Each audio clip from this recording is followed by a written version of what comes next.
să pot să prind mosfețe de putere. Acum am dat gaură cu 2,5, acum filetez cu 3, cu tarodul de 3 și pe urmă fiecare mosfet va fi prins cu un șurub de 3 cu izolație sub el. După cum se vede, am prins cele 4 mosfeturi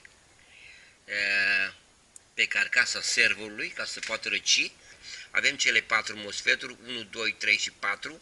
1, 2 face pereche, 3, 4 face pereche. Numărul 1 pentru că contat direct la plus se numește high. Numărul 3 contat direct la plus se numește high. Numărul 4 și numărul 2 sunt contate direct la minus, se numește low, partea low. Am cositorit firele la mosfeturi și avem 4 fire astea subțiri care merge la gates pentru control. Avem plus, roșu, negru, minus, care merg la alimentare și avem verde care merg la motorul de servo. Am pus placa logică înăuntru, că am făcut-o. Mai am să pun firele puțin mai în ordine. Și acum mai fac testul la un motor extern.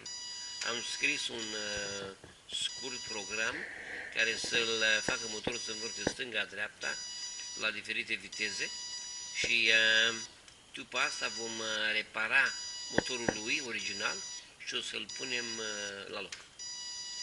O să vedem cum merge. Mersi că te-ai uitat.